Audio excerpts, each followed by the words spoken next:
Hello everyone, welcome to my channel. आज हम start करेंगे बी फार्मा 6 सेमेस्टर का यूनिट फर्स्ट का next topic nasal decongestant. Nasal decongestants क्या होता है, आइए देखते हैं। Nasal decongestants are medication that help reduce swelling to the nasal passages making it easier to flow of air. ये करता क्या है, हमारे नेजल्स में क्या होता है, नेजल्स में कंजेशन स्टार्ट हो जाता है।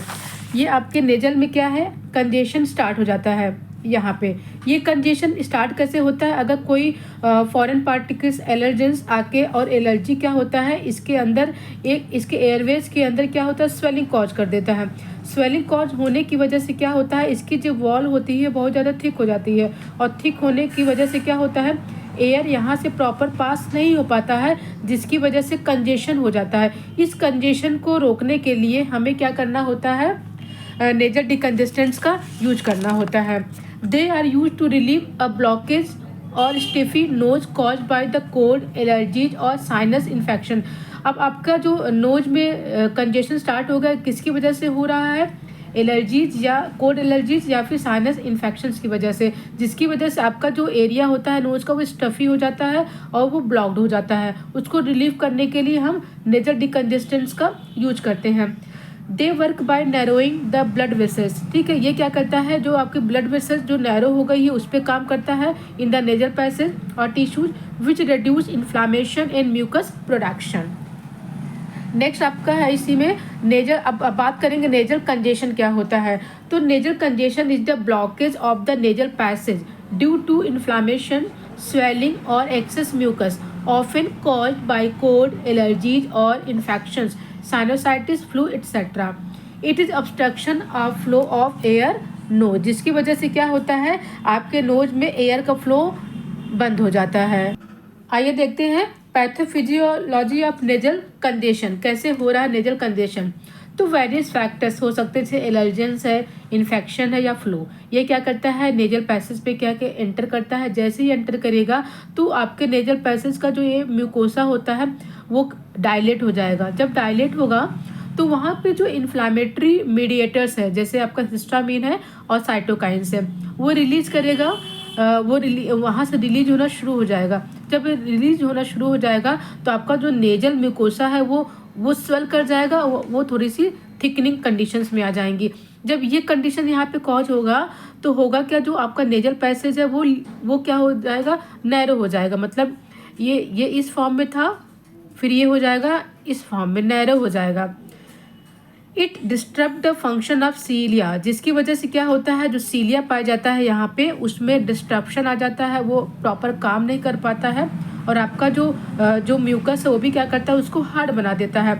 इस हार्डनेस की वजह से क्या होता है, reduce air flow and blockage of nasal passage. तो क्या होगा, आपका जो नेजल पैसेज होता है वो ब्लॉक हो जाएगा, वो हार्ड हो जाएगा, जिसकी वजह से नेजल कंजेशन आ जाता है। इसके कॉजेज हैं cold, allergies, sinusitis, flu, hay fever और राइनाइटिस। सिम्टम्स क्या क्या हो सकते हैं, नेजल डिकंजेशन हो सकता है, runny nose, sneezing, sinus pressure, headache और पोस्ट नेजल ड्रिप, ये सारे इसके सिम्टम्स हैं। आइए देखते हैं classification of nasal decongestants. Adrenal releasing agents में आपका एफेड्रीन है, लिबोमेथाफेटामिन है, फेलाइल प्रोपालोमिन है, स्यूडो एफेड्रीन है। अल्फा एड्रेनर्जिक रिसेप्टर एगोनिस्ट में नेम्फाजोलिन है, ऑक्सीमेटाजोलिन है, फेनाइलफ्रिन है और जाइलोमेटाजोलिन है। कॉर्टिकोस्टेरॉइड्स में बेक्लोमेथासोन है, डाइप्रोपियोनेट है और प्रिडनिसोलोन है। आइए वन बाय वन इसको समझते हैं। एड्रेनलिन रिलीजिंग एजेंट्स क्या होते हैं। तो adrenaline releasing agents are substances that stimulate the release of adrenaline. ये क्या करता है, एड्रेनलिन के रिलीज को बढ़ा देता है, स्टिमुलेट कर देता है। This causes affect like increase heart rate, जिसकी वजह से क्या होता है, हार्ट रेट बढ़ जाएगा, वैसोकॉन्स्ट्रिक्शन हो जाएगा and dilate airways which help the body response to stress और इमरजेंसी। अब देखिए यहाँ पे क्या होता है, ये हार्ट रेट को बढ़ा रहा है, इसलिए हम इस एड्रेनलिन का यूज बहुत ज़्यादा नहीं कर पाते हैं, क्योंकि ये स्ट्रेस को भी कॉज करेगा। ये हम इमरजेंसी या के कंडीशंस में ही हम इसका यूज करते हैं। They are often used in medication for condition like asthma and nasal congestion. Mechanism of action क्या है कि ये क्या करेगा, they stimulate adrenergic receptors, that promote release of adrenaline.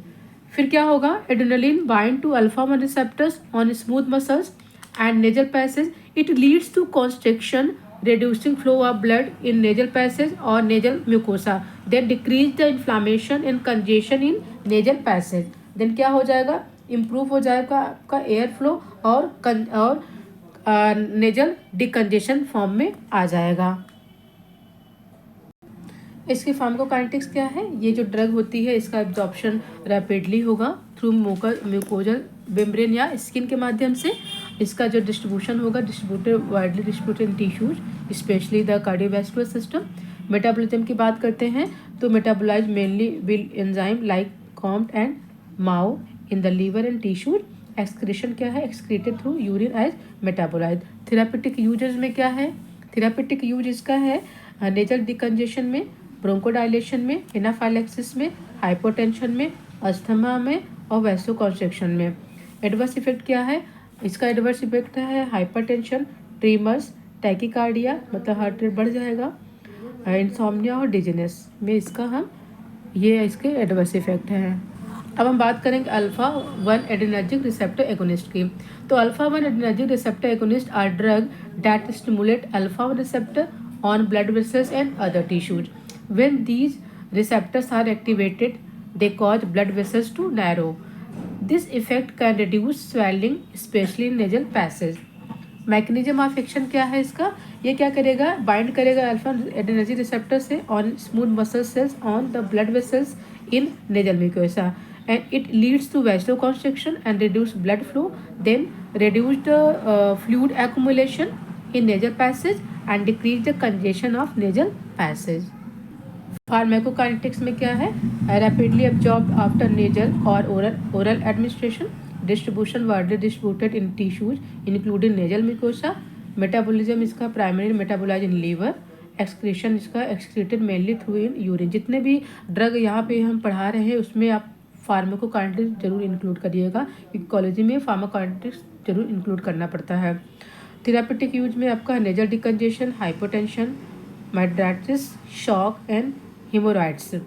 Adverse effect क्या है इसका, हाइपोटेंशन है, हाइपरटेंशन में ये कॉज कर सकता है टैकीकार्डिया मतलब हार्ट रेट बढ़ जाएगा, हेडेक होगा, नॉजिया और इंसोम्निया कॉज हो जाएगा। कॉर्टिकोस्टेरॉइड्स की अगर हम बात करते हैं तो हमारा जो COPD का जो वीडियो है उसको आप देख लीजिएगा, उसमें मैंने डिटेल में कॉर्टिकोस्टेरॉइड्स आपको पढ़ाया हुआ है। होप सो आपको ये वीडियो समझ में आएगा। अगर ये वीडियो समझ में आया है तो और आप मेरे चैनल पे नए हो तो मेरे चैनल को लाइक और सब्सक्राइब जरूर करिएगा। थैंक यू सो मच, आपका दिन शुभ हो।